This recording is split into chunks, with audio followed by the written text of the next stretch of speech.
what do we need to know as we enter the Shmita year? Shmita is a year that happens once every 7 years. It's one of the mitzvahs hatluyas ba'aretz, meaning that it's a mitzvah that is practiced only in Eretz Yisrael. However, Shmita could be very, very relevant for those living or visiting Israel.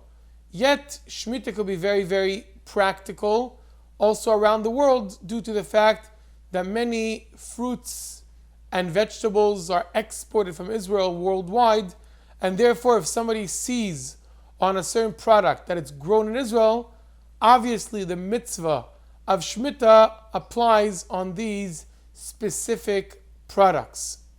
As we were saying, Shmita is the mitzvah that one, obviously a Yid, should not be working in their field during the 7th year. The field has to rest from work. The Yid that works on it, the farmer, has to rest on the year of Shmita. And that is the basic understanding. What happens with the fruits and vegetables that grow on Shmita? If it grew on a regular basis, like fruit for an example, then that fruit is called Kodesh Bikdushas Shvis. The Pasuk says, V'hoiso Shabbos ha'aretz lachem la'achlo, that all fruits that grow on the year of Shmita are made for eating. It's called Peiros Bikdusha Shvis. They have a special holiness of the 7th year. They grow.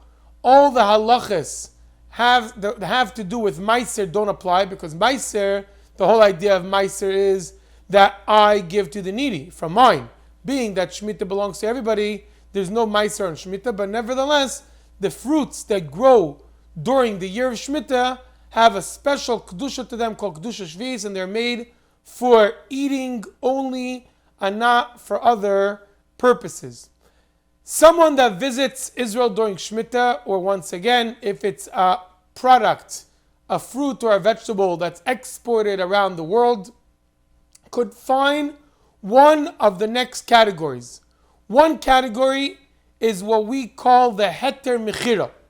Many farmers in Israel, through the chief rabbinate, they sell the land to a non-Jew, very similar to selling chametz on Pesach.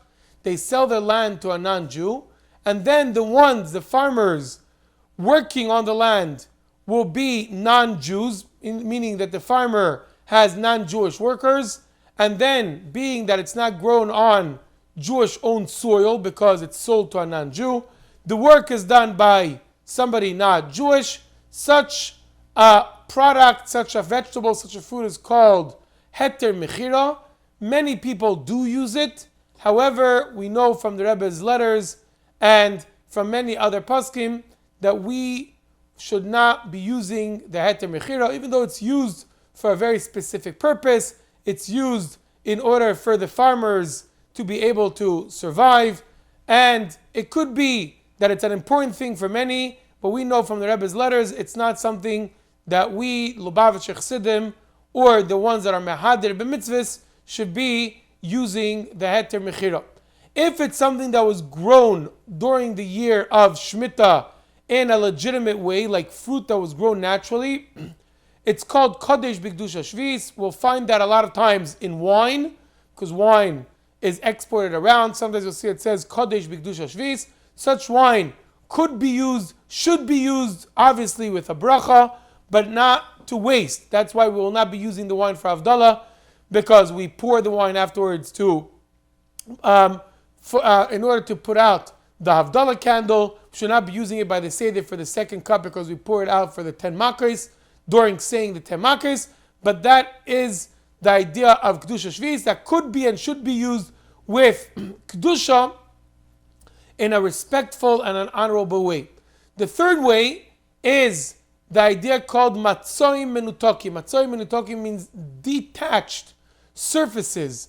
They grow the vegetables on a detached surface from the ground, like in flower pots or in water, and such a thing does not have Kedushas Shvis. So if we put it all together, Shmita is only in Israel, only on land that's grown by Jews. Only fruits and vegetables are grown by Jews in Israel.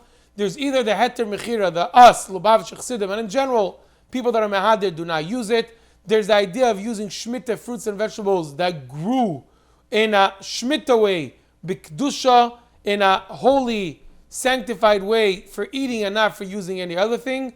Shmita, if anything is imported, obviously it has no mitzvah of shmita. And the third way of using shmita fruits and vegetables is when it's grown on a detached surface and not on the land.